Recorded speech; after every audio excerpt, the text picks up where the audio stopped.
welcome back to another high energy episode of the Film Alchemist podcast, the show where we take the movies we love, break them apart to find out what gives them their magic.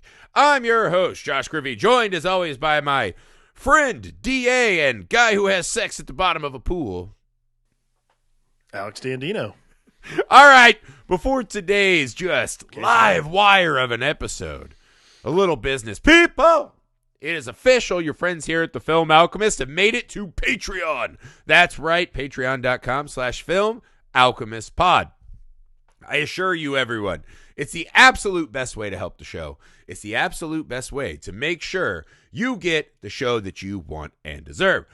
For as little as $1 a month, you can get in, join our communities, meet our awesome members that we already have, see what we're working on. And as you climb the official Highlander tier ranking system, you can select the specific films you would like to hear as part of a patron specific request, right? We have a whole library of those that we've done. Today's episode is actually part of a double feature selected by our friend and patron, Jason. So if you guys want to do that, again, it is patreon.com/Film Alchemist Pod. The best way to help us out, guys. We assure you, even $1 a month is hugely helpful to us. So for those of you who already help us, including Jason, our dear friend Jason Keene, who picked today's episodes, thank you very much. For those of you who are about to, thank you as well. Guys, you can go to YouTube, subscribe to our channel there. Film Alchemist is the channel. Hit subscribe. Tell your friends, thumbs up, comments, all that good stuff.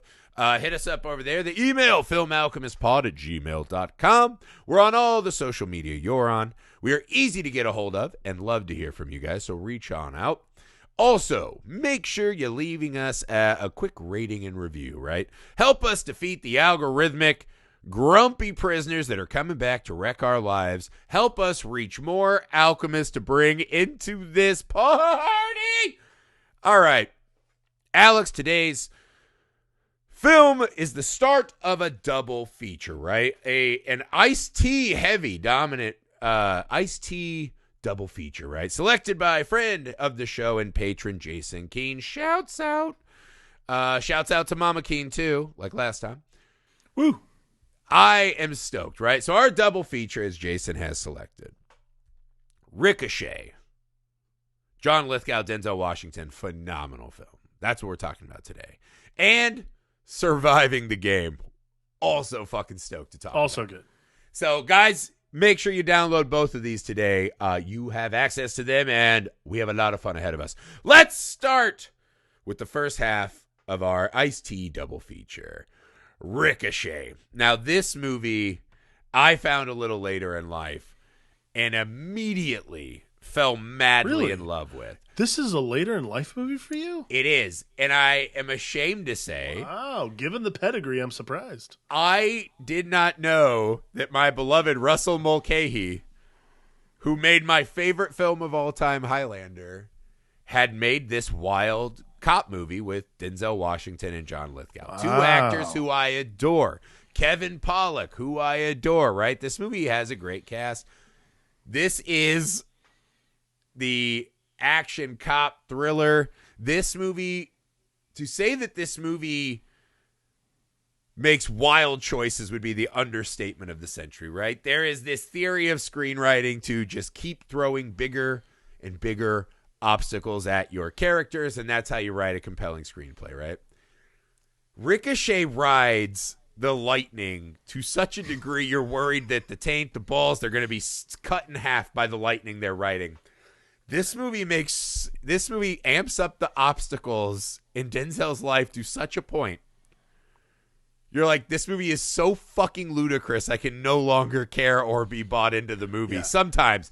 But every time you think that, John Lithgow or Denzel Washington bring you right back in. You're like, let this just soup of madness and anarchy wash over me in a sweet, sweet bath. Alex, opening thoughts on Ricochet?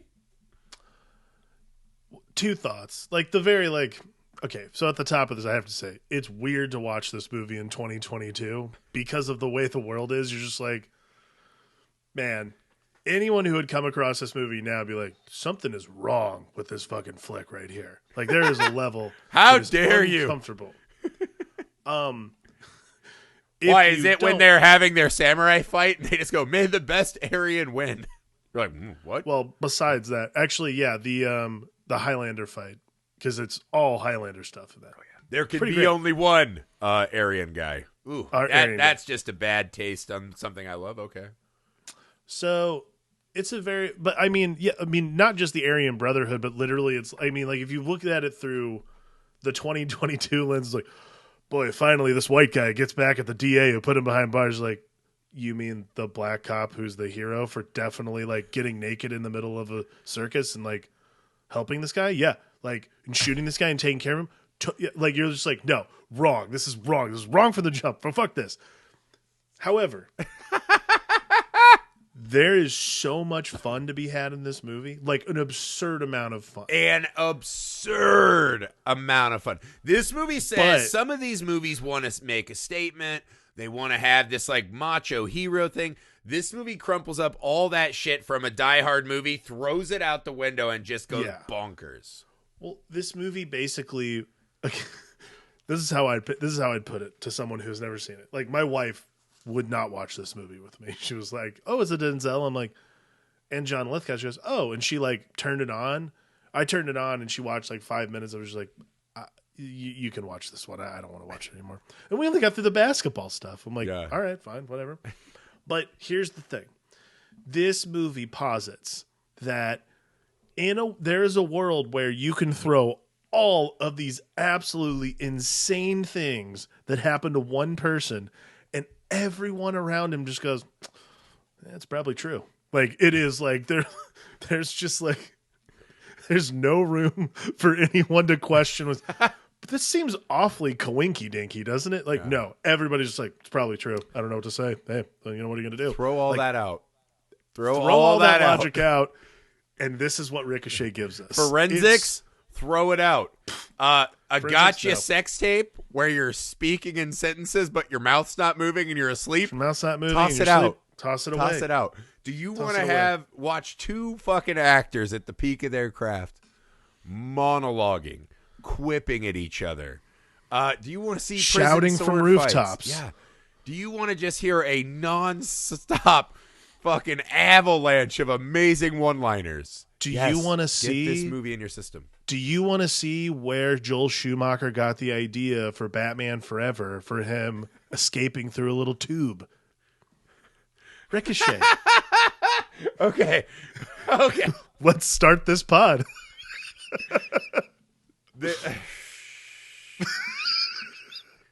This is a hard, like, let's put it this way. This is a hard movie to kind of discuss because it is essentially just running through vignettes of insanity.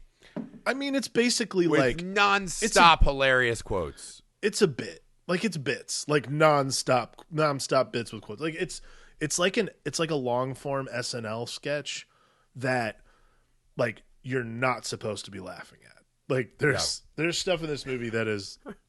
Well, again, if you made a parody of the genre, it would be this. It would be this movie. But this which is isn't weird. a parody. It's actually one of my favorite movies from this kind of time really and fun. genre. We start off, Denzel and his partner, Kevin Pollak, love that, are playing basketball with Ice-T and this guy, right? And we find out game's over, right? He's on his way to law school and all this shit. You know, or he's got a job as a cop now. He's a cop. You know. He's a cop. He's a beat cop. And to see you here next week, I think our playing days are over. And Ice-T just says, "Just in the asphalt, homeboy." Letting you know, right, that this is the divergence, right? These are two guys that were friends and kind of hung out. They knew each other from back in the day. They're going in different directions. All right. He abuses his authority as a police officer to get a date, right? Next thing you know, he's excited about said date. Now, this is a fucking funny interlude, I got to say. Me and Amy have been having this, like, long-running fight since Burt Reynolds month, where I tell Amy, and even before that because of John Travolta, because I tell Amy these guys were considered sex icons of their time, right? Burt Reynolds and John Travolta. Very Amy true. Goes, They're Very gross. True. That's impossible. I go, they are. They fucking are. Don't tell me that John Travolta was not a sexy young man. We've been fighting about it. As the movie's playing, Amy was the opposite. She loved this. She watched it with me. Right. Amy goes, "You take your Burt Reynolds and your John Travolta." But she just went, "Denzel in a police outfit?" And I went, "Get it a wop? Get it a wop from Denzel?" And she said, "There's some hoes in the and she South. just said, hoes in the South. He looks like a stripper." And I was like, I just learned so much about my wife. And also I was like, you're right. I like the cut of his jib in that. There is this element of, well, again, there's this element of it, and then it actually happens, and you're like, what? I'll say this. The first time I saw this movie, which, by the way, I'm pretty sure was when I was like 14 and watching like, I don't know, like Turner Classic Movies or some shit. This is one of those things that comes on. This is like when I was 14, this is actually where I stopped the movie. I'm like, there's no way this movie gets any better. Because I'm 14 and I don't know anything. Yeah. I was like, there's no way this movie gets good. And because like Denzel Washington's literally stripping his clothes down. I'm like, what is happening here? You should have seen Amy, man. I had to get the spray bottle you spray your dog with when they're naughty. Like, down, Amy. And Amy's just like, yeah. It was like Flashdance. Denzel. But no. Yeah. I would travel back in time and like beat my 14-year-old self to a pulp and be like, watch this fucking movie because it gets awesome. Yeah. Also, it's strange because this movie is the most primed to be a 14-year-old's favorite movie. Yeah. Because that's the logic we're using, right? So we're in the middle of this festival, right? That's a good way to put it. And we are here's the using thing, yeah, 14-year-old they're walking logic. around like, this girl, man. And they're having the buddy talk, right? They're on the beat.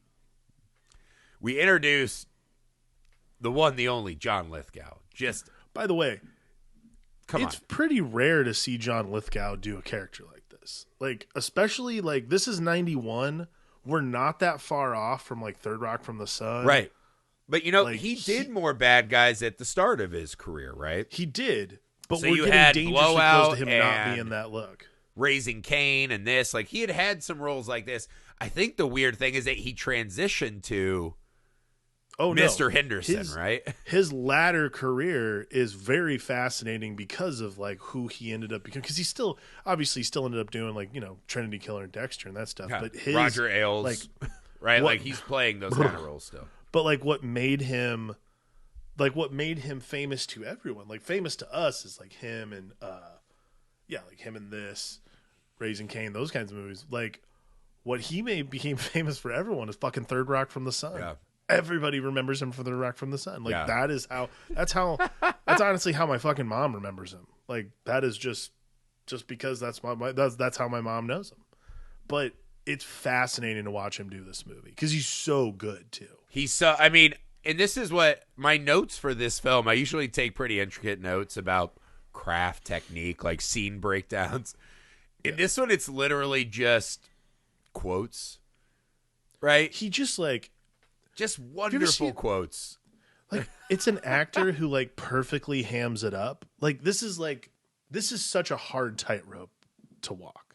Like I applaud actors who can do this kind of thing because I think it's a fucking mess when you do it wrong, and it's really bad.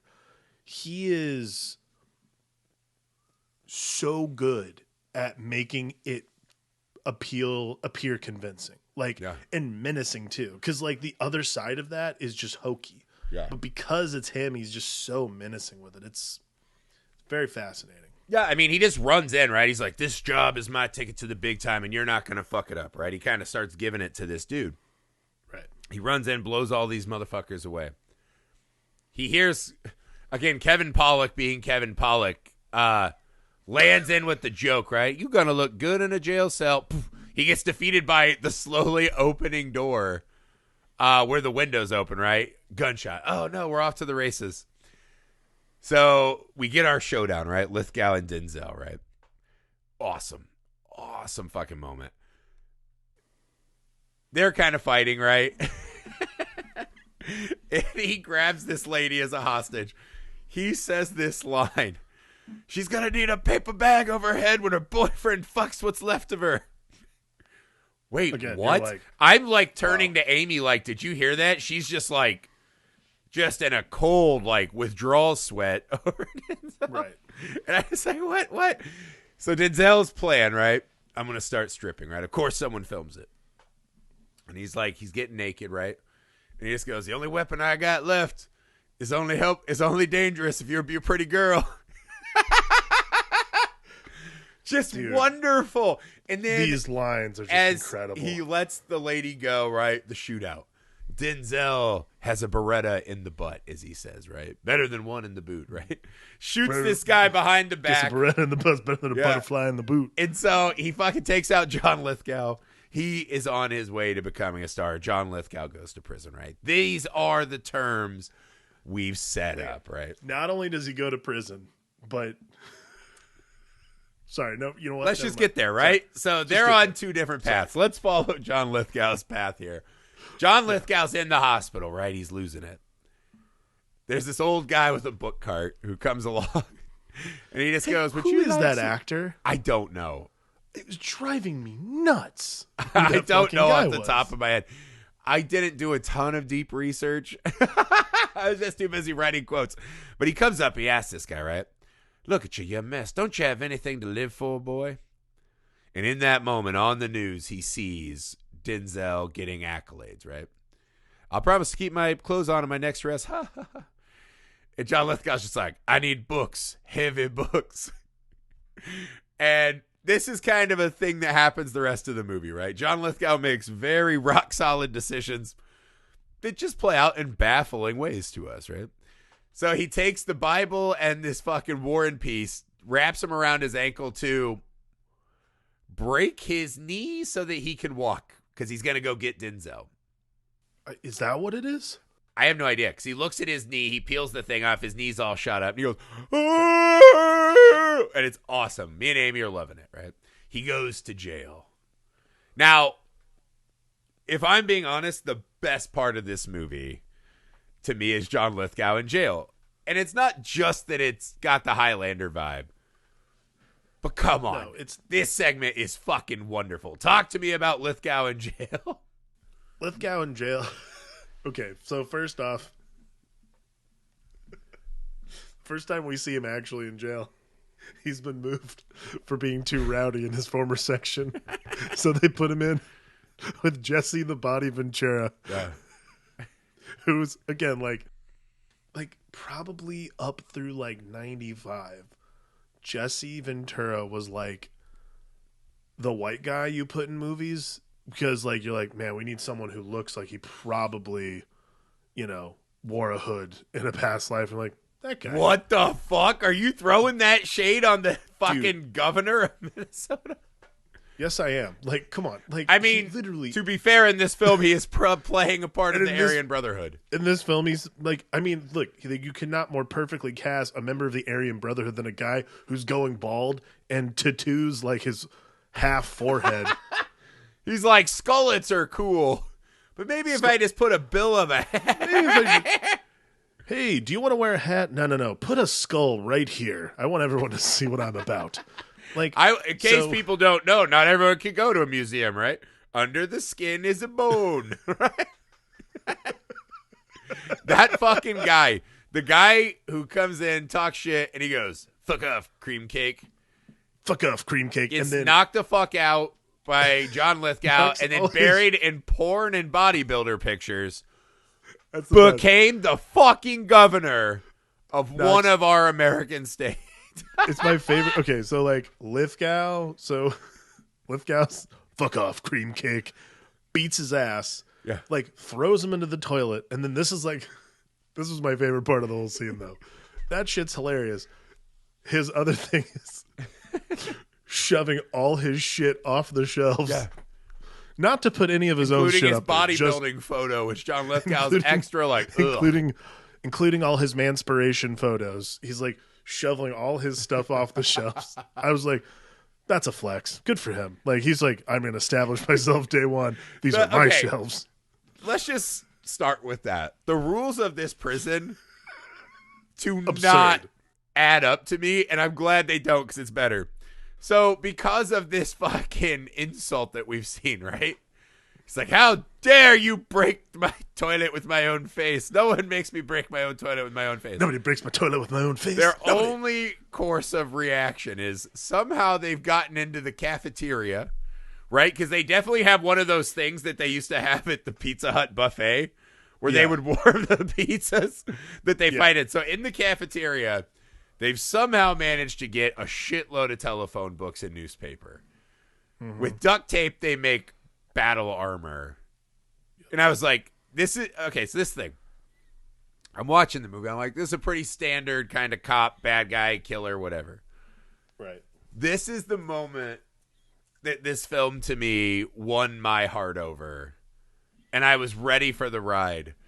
When I see them with their fucking armor on and their fucking like makeshift 6-foot-long sword stabbing things. Yeah. I was like, this movie so perfectly understands who signed up for this ride. I'll tell you right now, I wasn't quite sold on the scene, and then the sword started sparking. I'm like, never mind, I'm back in. You got me again, weren't Russell. Sold on the only way that racists settle their scores is with makeshift sword. Well, I was sitting there, I was like, boy, these racists really pad themselves. This probably will not be a very good fight. I was also and then like, the sword started how did they sparking. do like, the training montage, right? They're still in the same cell. Like, are they practicing this on their bunks? Like, I need a little information. I need a little more information about how the fuck this goes down. Like, did they have to pay a guard like 50 packs of smokes to be like, hey, can we have another sword fight to the death in 25 phone books? I love the thought of I love the thought of the white supremacist like Star Wars kidding in his like jail cell, like trying to practice. And then he's like, "Hey, quiet down there, up there. I'm practicing. Me too." But no, I mean that. Okay, so this scene in microcosm, though, right? If you watch this scene and you're like, "This movie's awesome," go forth. If you watch this scene and you're like, "That seems dumb," stop the fucking movie right here. You will not survive past this. You will not. Yeah, because this is the math of the film. Moment. Yeah, this is the math of the film. Is that we are always gonna go for outlandish imagery that is awesome and fun, and forsake logic at every single point. Like here's a question, right? Every time. How does John Lithgow's character kill his roommate, right? With a fucking giant sword and still have Xerox privileges, right? And does no cop go, hey, you sure are photocopying a lot of pictures of the man who sent you to jail? Do you think this jail is just like... Okay, this leads me to one of my favorite small bits of the film. Later when Kevin Pollak's like, I got the contents of a cell, I'm like, I would fucking hope so. That should be in a journal of psychiatry, right? That this guy did it, right? How easily they're duped into not knowing this guy clearly did it. Right. There's a small moment, if you go back and watch it, when he's flipping through all the pictures that he has kept, right? It's like the Ace Ventura scene, right? Laces out, Marino. There's a picture that is an African-American lady on all fours, right? And it's a spreader picture, right? He cut out Denzel's head and put his head on top of the hands and knees spreader photo. And I was like, some fucking guy, some art PA, they're like, hey man, we need you to whip up some fucking psychopath stuff about Denzel. He's like, can I do the head on a spreader? Nailed it. Sure. Nailed it. I mean, you get your rate goes up by $10 if that ends up getting out in the movie. I think this guy's going to be in charge of a department someday. I just wonder who got to keep and that. That guy ended up being Christopher Nolan's production manager. For a fact, somewhere someone has that fucking picture of the spreader with Denzel's face glue sticked onto it. And if there's ever like a auctioneer that would sell that, I would pay way more than I wish to have that one from this movie.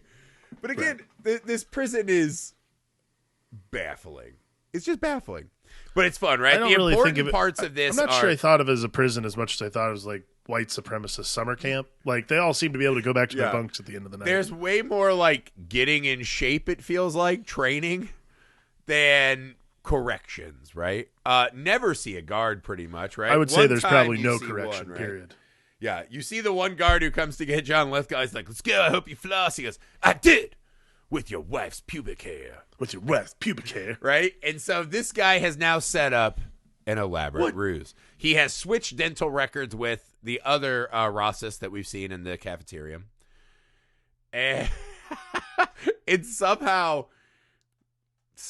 guys, I know this is hard to believe, in a prison full of murderers, they say, hey, all of you people who are in the violent Aryan Brotherhood, you guys can work circular saws, right?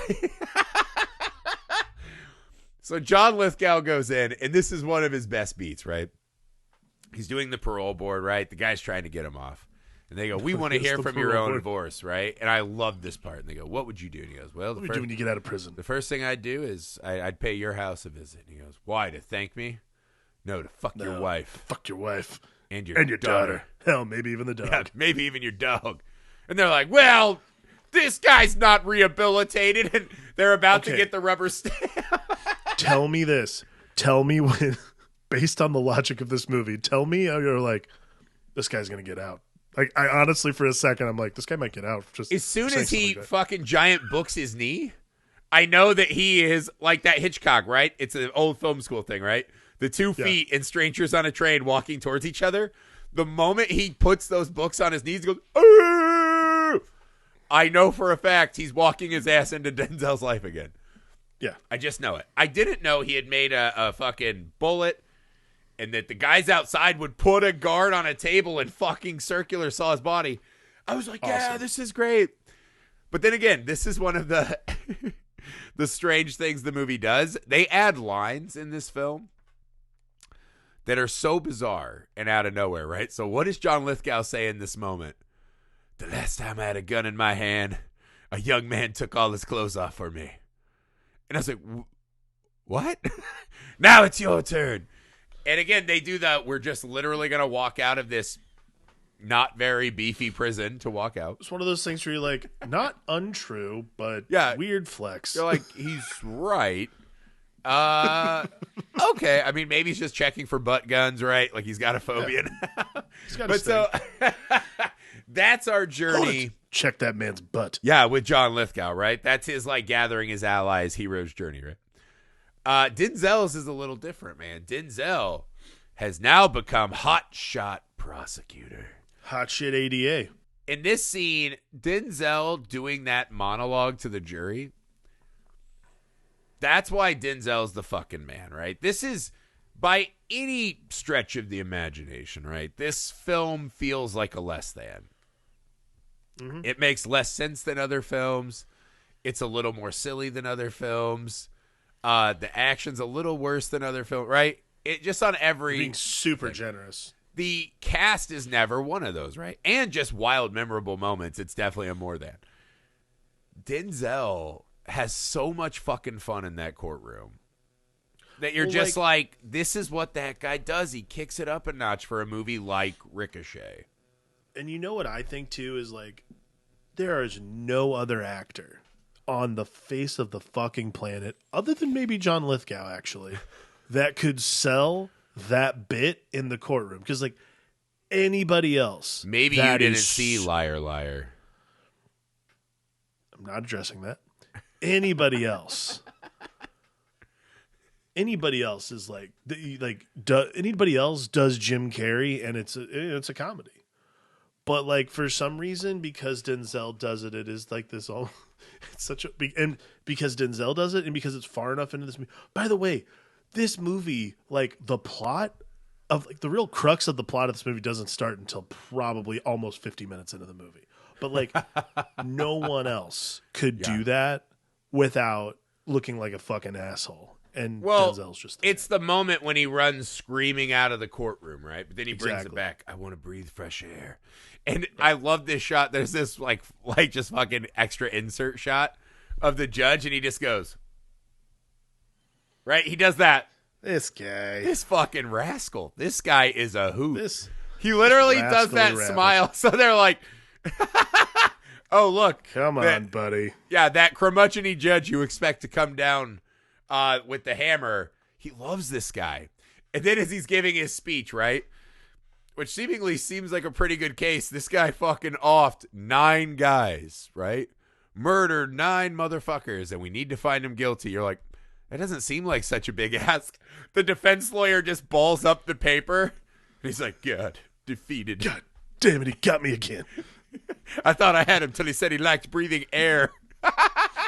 That's like one of those. That was one of those moments where I was like, honestly, in the movie again, like this movie is filled with illogic.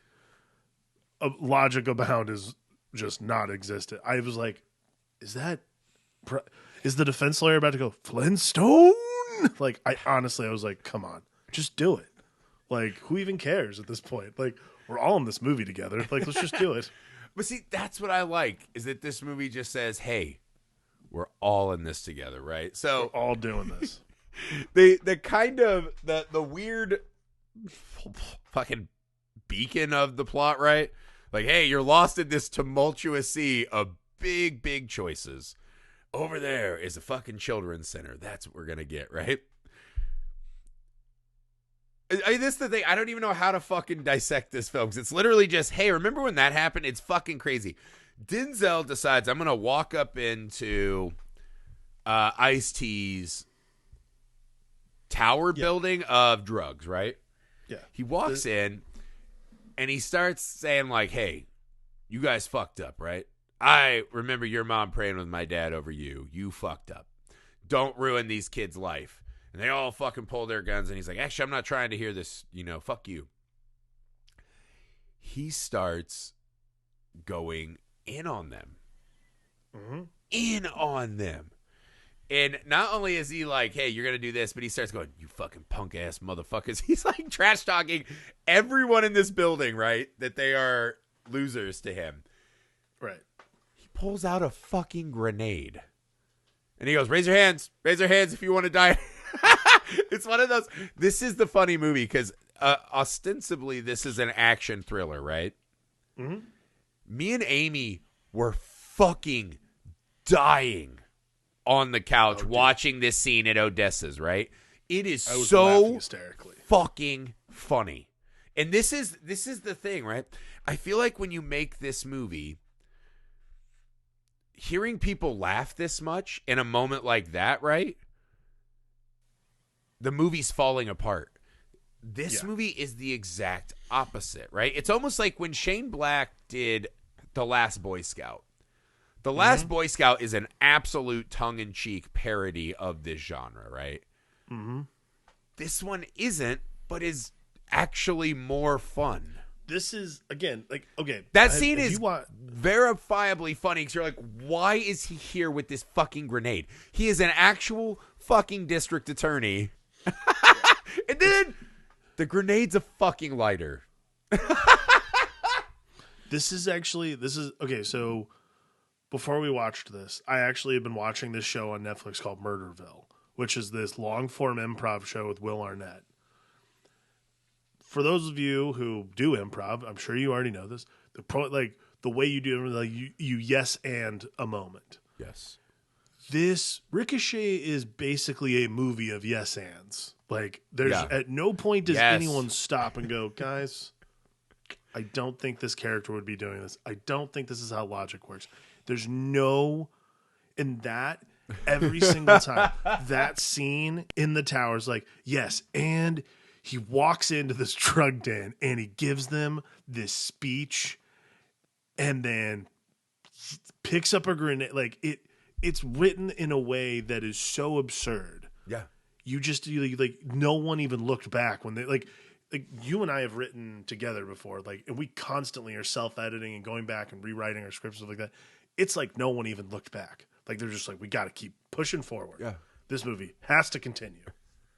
It's awesome. It's because this is the thing about Ricochet that is so baffling to me, is that this movie does have really thrilling, scary moments, right? This movie makes me laugh out loud at absurd decisions. This movie ups the stakes so much in this man's personal life in so many impossible to believe decisions. Absurd. This is the thing. This movie seemingly fails every single aspect of screenwriting, right? And almost storytelling at a whole, right? It doesn't seem like it's doing its job well on paper. But somehow it all fucking works, right? Like, how does this movie go from I'm taking a grenade into Odessa's, right? And you're like, that is the dumbest shit I've ever seen, and it's hilarious. Yes. Right? You know, okay, he shoots a guy in the knee so that they'll think it's him and they switched his x-rays. Okay, well, is the bullet still in your knee? Okay, fuck, it doesn't matter, whatever. Your ice cream truck's in the ocean anyways, whatever. Whatever. We go from that scene, right, with the grenade to there's a power outage, right? Now let's break this scene down because this scene is fucking awesome, right? So we have a power outage at their house as he's doing the telethon for his father's church to get this fucking children's center, right? When they find out the lights are out, right, they call mom. She's like, oh, okay, whatever. John Lithgow shows up. I mean, so he shows up as a repairman in the middle of the night with his fucking creepy looking ass. Here's the thing. In my mind, I am screaming at the fucking television where I go, were there just no references for babysitters in the 90s? I had babysitters and they were always just like older neighbor girls. Mm-hmm. But this is the thing. So we cut to, hey, I'm an unusually speedy repairman who's here to fix your power. Okay, fine. The very next shot we see, he's lighting candles on a brownie or a cake with these fucking children. Not only is he lighting candles, he is like invited into this house almost, like just hanging out, like seamlessly, like nothing could possibly be like. There's nothing wrong with a guy with a glass eye who like magically showed up to repair your power, sitting down and just having a cupcake with you, you know?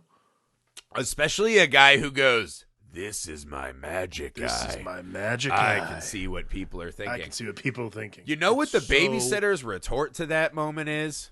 You are so good with kids. You are so good with kids. Like, and I throw my hands up in the air and I go, there's this theory of filmmaking, right? The invisible hand, which is the more you call attention to your audience that this is not real, that babysitter cannot be that fucking stupid and exist in this world as these people's babysitters. It crumbles the entire believability of this system, right? That this man is a successful DA and that his wife is a successful and capable lady and that they have this nice house and this good life and they're in charge of everything. Yet they would hire this absolute fucking dullard who stares at the shark's teeth and says, bite my face, to watch their children. It's fucking impossibility. It flies in. You fucking love that scene. How the fuck does this movie work? And then we cut to the basement where he's like, I sent the $10,000. What? That's what that whole scene is for? But then here's the trick. Here's the trick, right? After that series of fucking head scratchers, right? This just absolute, just shit packed heavy into a t-shirt cannon and shot at the fucking screen as hard as it can. Denzel and his wife come home, right?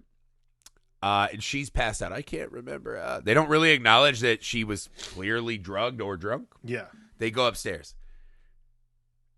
Did you not think that they were going to see their fucking mangled children in that bedroom? And how fucking scary is that as a parent? I 1000% assumed that's where it was going. I thought about it though. I'll say this. That's magic, man. It was actually my second thought. Because my first, I was like, "Oh, that's so extreme at the very front. Like, obviously, this guy wants to fuck with him. Like, that's based so on what top. Once you see the fucking telephone samurai shit, you're like, I feel like this movie. Let's put it this way. I guess I shouldn't have thought you that. don't I really feel did safe. you don't feel safe in Russell Mulcahy's hands. That we're not going to see some shit in this fucking That's movie. True. I guess I really did like pull it back. Like, oh, there's no way they'll fuck around like that. Yeah, and I think that is what this movie constantly does, right? Is just baffling fucking decisions that are trying to advance this, just fucking decrepit husk of a plot through the end. But it finds its magic when we stop that, right? When you just stop the plot and you just sit in this scene with these fucking weird scenes, right? Like this is, believe it or not, like this is a fish out of water movie, right? These are just people. It's like, how are you in this scenario? How is this happening? I mean, the whole, again, like, okay, I'm sorry. Can we skip to the pool stuff? Because like, I honestly, okay. So here's what happens, right? His best friend was taking the church money to a bank, gets fucking caught. They find him hung to death in his office in cross-dressing and admitting that he was a kiddie pornographer. Right. No one thinks for a second, right? Even Priscilla the Hun. I've known this man for a long time. This is strange. No, it was clearly his handwriting. It's, again, this is like one of those, in the early 90s had a lot of these movies where it's like, cops are legitimately terrible at their jobs. Like there was a ton of movies where like, and they still have them, but it's like cops don't do their job or like get hired like out of high school and just don't even learn how to be cops. Like they literally just give them guns and go. Well, I think this is especially something in movie cops, right? Because the policing in this movie is essentially non-represented. There is no policing outside of Denzel and Kevin Pollak in this film, right?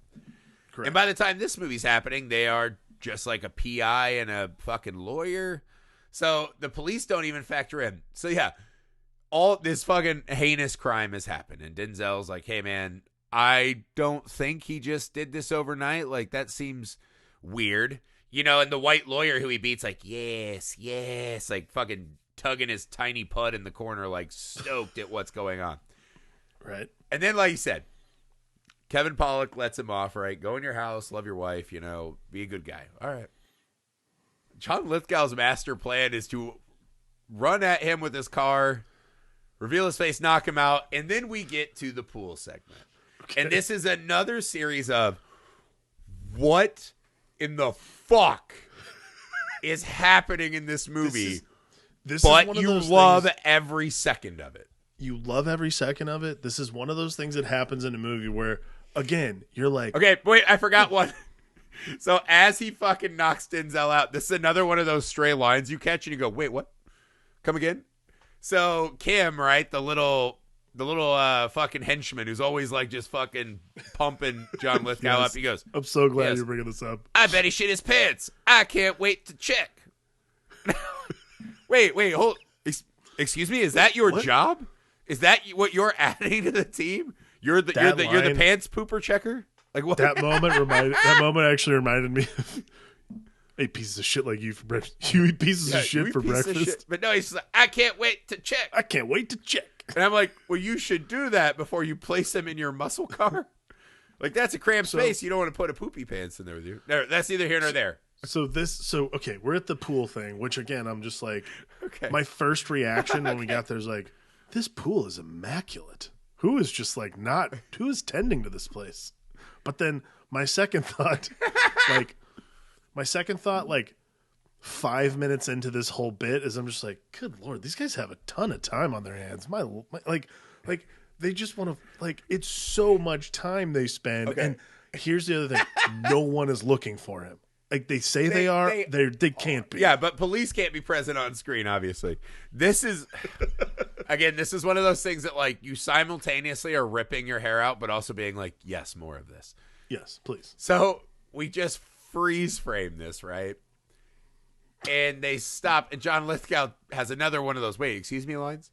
Where he's like, all this we've been through, right? Like, I created you, you created me. This is the first time we've ever touched. Wait, what? Is that what we're okay, you're holding hands now. They do a long thought stop. he was gonna fuck him. Yeah, it's a real. It's kind of the extrapolation of that moment in Predator where like they're holding hands for too long, and you're like, "Ooh, something has happened behind enemy lines that we're not addressing." Right. This is so strange, and this film actually has like a really weird kind of sexual bent underneath it. Yeah.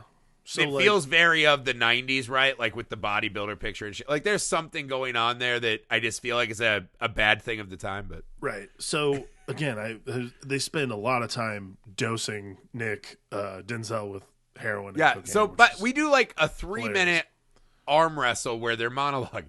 It's like, imagine having these two wonderful actors capable of monologuing like that and go, hey, could you guys just like arm wrestle while we're doing this?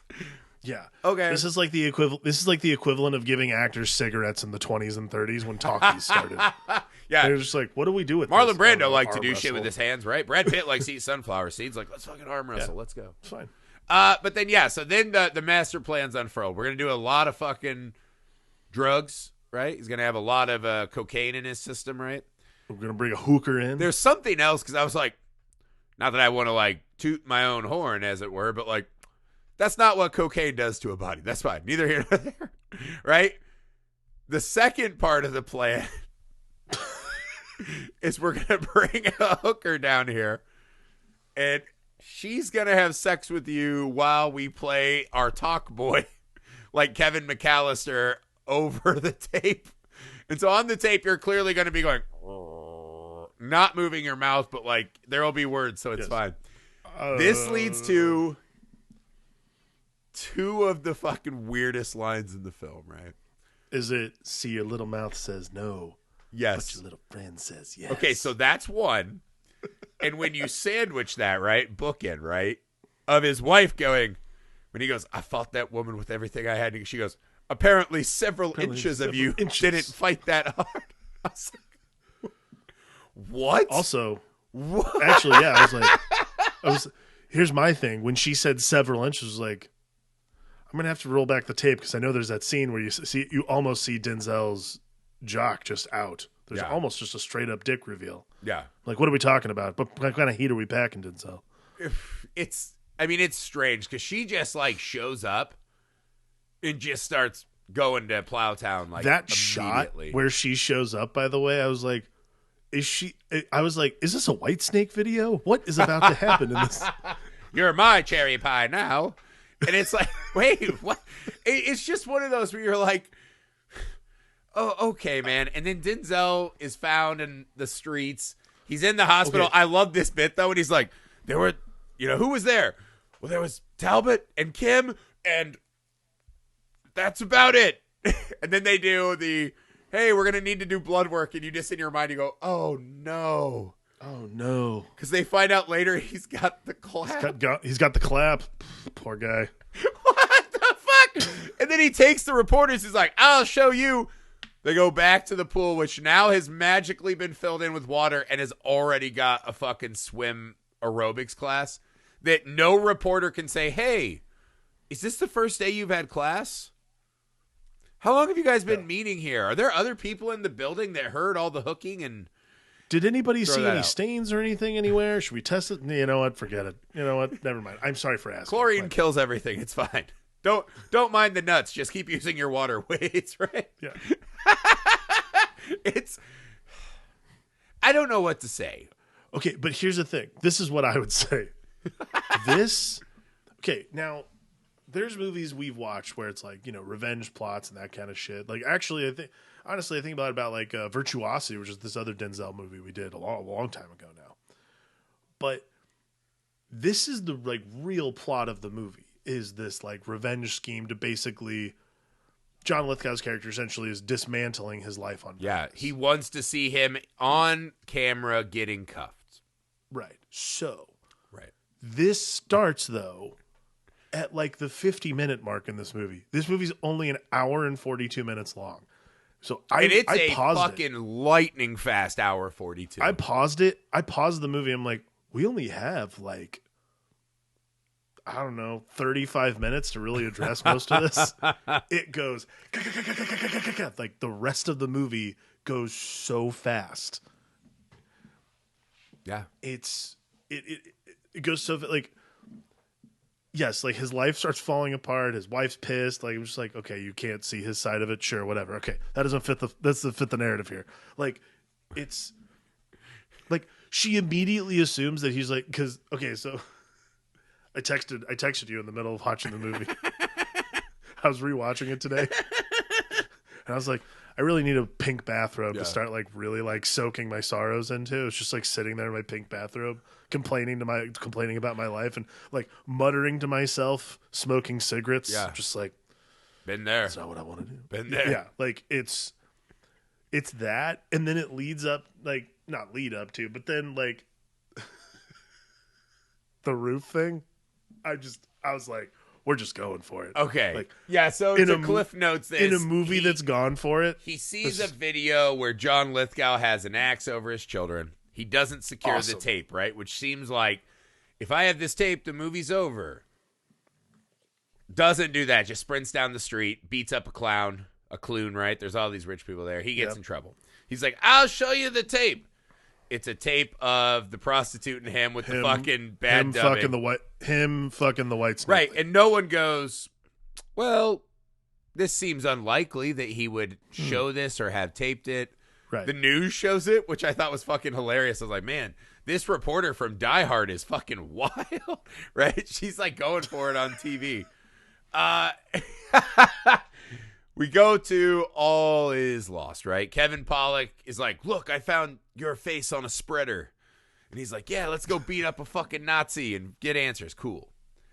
That's a ruse to get Kevin Pollak shot. And this is one of those moments I just go, guys, this is the moment. Let's hone in on this moment.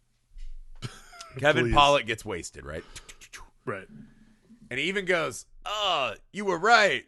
He is alive. Otherwise, he couldn't have killed me. I was like, God damn it. Whatever. It's Kevin Pollak, so I forgive whatever he does. John Lithgow shoots the gun and kills Kevin Pollak, right? Throws it in the rain, and Denzel catches it. He goes, ha ha! Your prints on the gun that killed your friend, not mine. I'll see you in court, counsel. And he flies away like he's in Batman 66. And you're just like, guys, I can't accept that police work is this shoddy. But here's the other thing. That's the moment in the film where I go, this is kind of the opposite of a Hitchcock thriller, right? In that moment, I was like, wait, it's Denzel. Denzel's gonna be fine. It is a hard fucking line for these movies to walk. And I don't think that we stop and are impressed enough with action movies that can handle this give and take, right?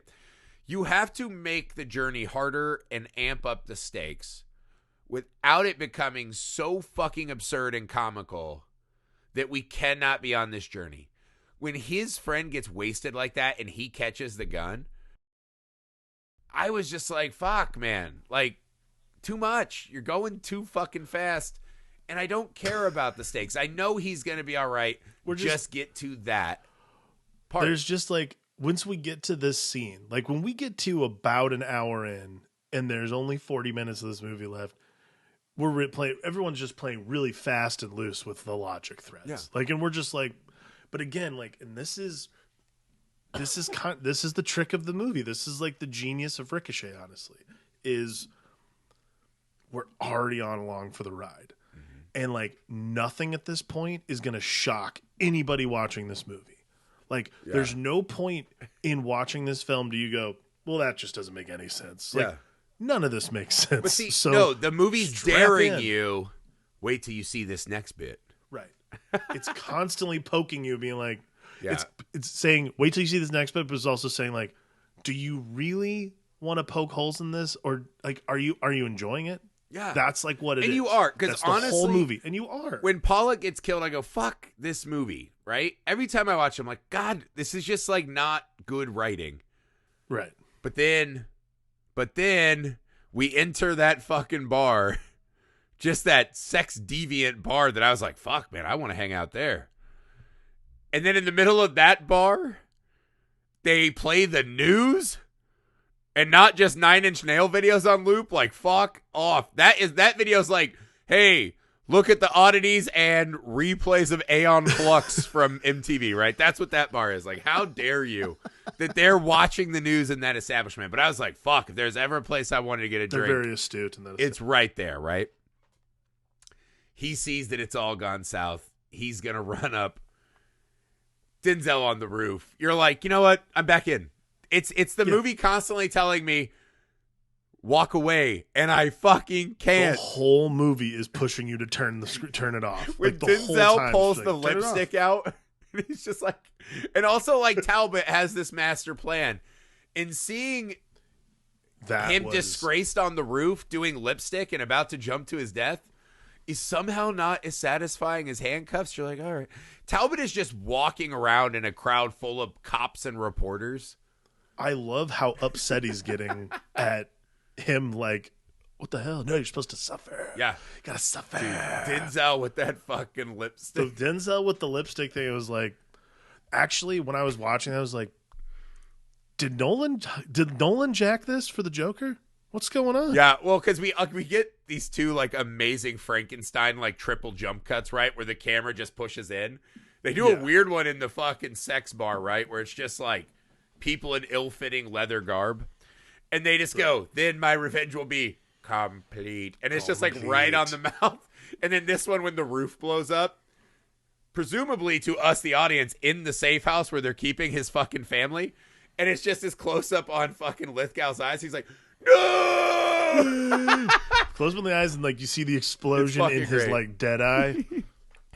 I mean, also I was like, this is another one of those like maybe just a minor gap in logic. So Denzel gets his family and he rushes to Odessa like, you got to help me out. And he goes, hey man, I've known you long enough to know that you're like annoyingly truthful and goody two shoes. I believe you. We'll keep these people safe. I thought that was a really cool beat, right? Like, these buddies are coming through. They're going to unite to fix it.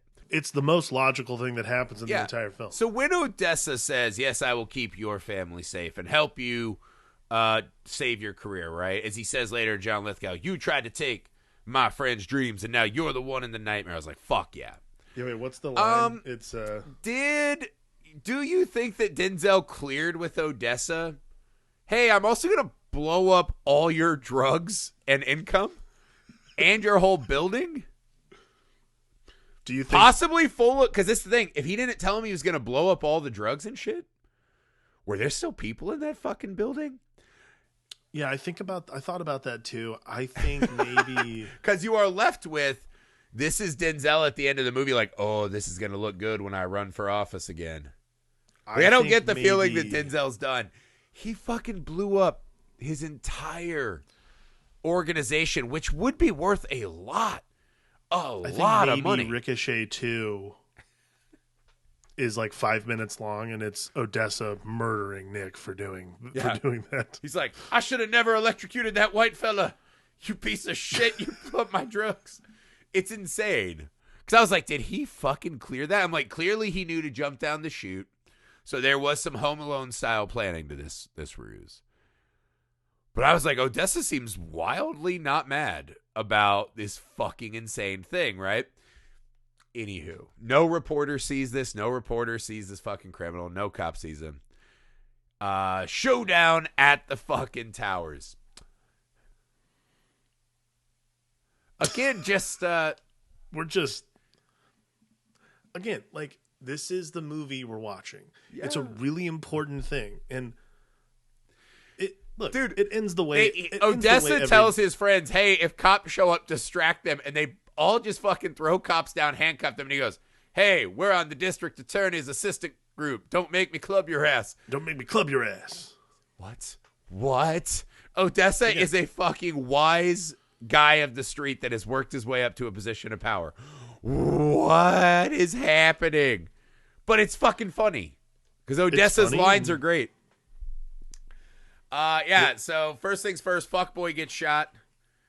Yep. You know, and then Denzel's doing the like, ha ha ha ha ha, I'm over here. Yeah. No, I'm over here. It's like this weird little. It's like that scene in Hocus Pocus where Max leads them into the pottery room. Yes, like it's the same bit, and like